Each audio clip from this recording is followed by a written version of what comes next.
L'essentiel pour l'instant, c'est du dégrossissage. On enlève une grosse partie de bois. Là, on va commencer vraiment à venir dresser le pied. Alors dresser, c'est mettre droit. Hein.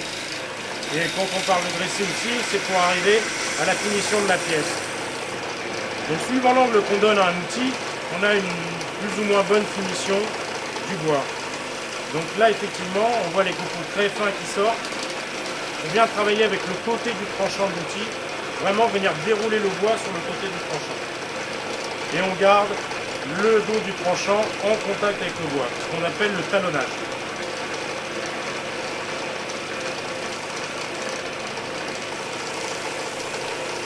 Voilà, on voit les copeaux très fins qui sortent, la coupe est franche, belle, propre. Donc on voit quand on arrête le tour que la finition ici est très très propre. Là on a encore quelques rayures dues aux petites vibrations. Mais ici, donc, comme j'expliquais, on vient vraiment travailler avec le côté du tranchant de l'outil. Hein. Donc on vient impliquer le talon, hein, donc le dos du tranchant, en contact avec le bois. Et on vient ouvrir l'angle doucement pour vraiment venir dérouler le bois sur le tranchant. C'est comme ça qu'on arrive à avoir une belle finition, particulièrement en bois debout.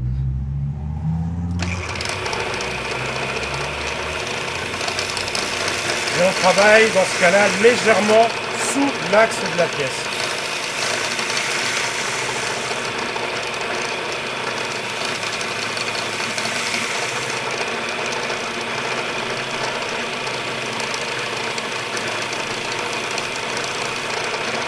Voilà, on va faire une petite moulure arrêtée sur le bas du pied.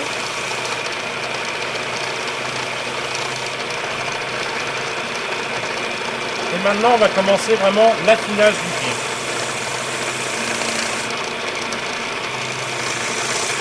Alors, on part du côté le plus fin vers le côté le plus épais. Donc, pour l'instant, on peut le faire à la gouge. Après, on va se servir d'un autre outil qui va nous permettre d'avoir une très belle finition et d'enlever un minimum de copeaux. Donc, on affine petit à petit.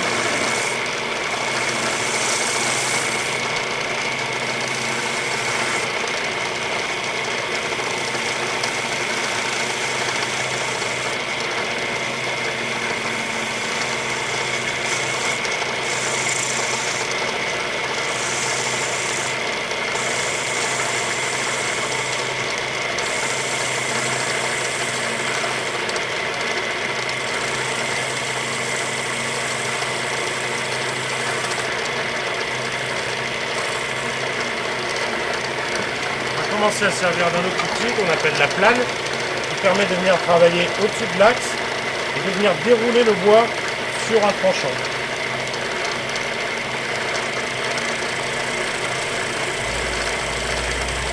Toujours le même principe, on vient talonner, on garde le dos du tranchant en contact avec le bois et on vient chercher l'épaisseur des copeaux voulus.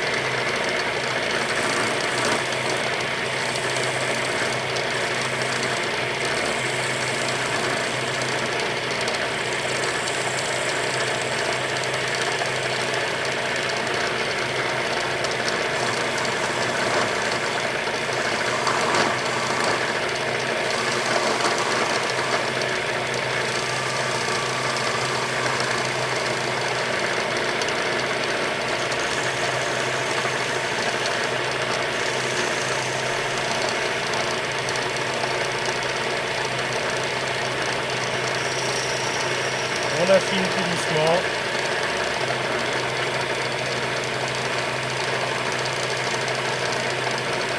Voilà.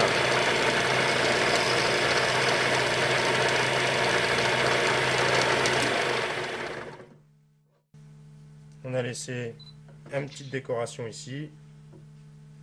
Maintenant, il n'y a plus qu'à passer au ponçage et à la finition du verre avant de venir le détacher sur le tour. Bah même là, je vais reprendre après à la limite au vernis et puis après à la découpe de la pièce. Même on va reprendre carrément une fois que ça sera verni. Voilà, on a profilé notre pied, on l'a poncé, affiné, on a passé notre vernis comme le reste. Maintenant, on va arriver à une opération un peu délicate. Ça va être de détacher le verre de la prise qu'on a laissée pour finir dans le verre. Donc on vient placer notre porte-outil au plus près. On essaie de le mettre assez haut manière à travailler un peu au-dessus de l'axe. Et on va venir chercher avec notre comptoir. Alors bien dresser le pied le plus droit possible. Et ensuite, on va venir affiner. Alors il ne faut pas y aller d'un coup jusqu'en bas. Il faut toujours laisser la place pour avoir deux passages de la largeur de l'outil. Parce que le bois a toujours tendance à se resserrer. Quand on travaille le bois comme ça, qu'on vient chercher entre deux pièces, le bois se resserre et peut coincer l'outil. Donc il faut se méfier de ça. Surtout que là, on arrive à vraiment la finition ultime de la pièce. Donc c'est vraiment pas le moment de coincer l'outil et de risquer de casser le pied.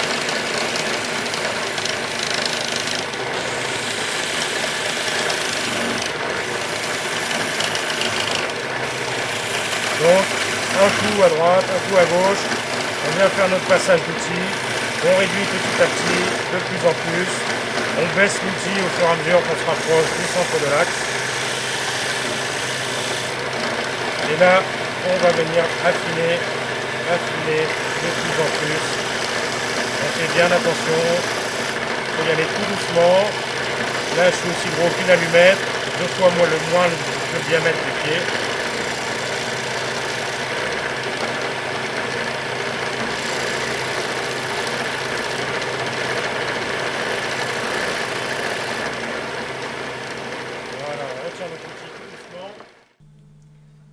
Voilà, on a affiné le plus possible avec notre troncoir, donc l'outil qu'on a vu juste devant. Donc vous voyez, l'épaisseur qui reste à peine un peu plus gros qu'une allumette, ce qui permet toujours de tenir, mais vous voyez, ça commence à bouger, à avoir une certaine souplesse. Le bois est presque à casser. Donc on va remettre tout doucement le tour en route. Normalement, il faudra baisser un petit peu la vitesse, mais enfin, on n'est pas obligé. Là, sur les petites pièces, tout se présente bien pour l'instant. On va venir chercher avec la pointe d'une petite plane, donc un outil qu'on a vu déjà auparavant. On va juste venir donner un petit coup pour affiner le dernier.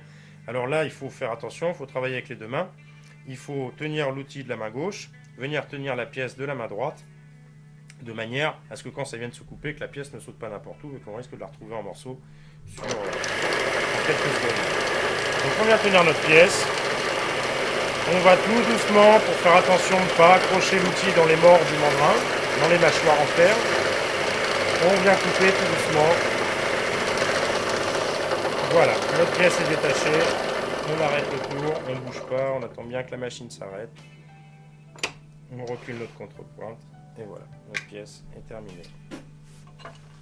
Voilà, on a fini. Maintenant, il ne reste plus qu'à retirer le petit peu de bois qui reste au milieu. Voilà, notre pièce est presque terminée. On signe la pièce. On marque l'essence.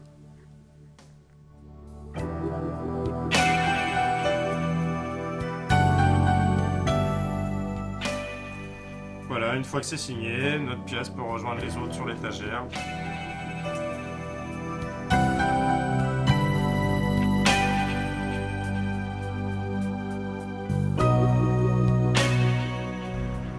Il y a une chose qu'on n'a pas regardée, qu'on va essayer de regarder, c'est essayer de voir si on voit le bois en transparence.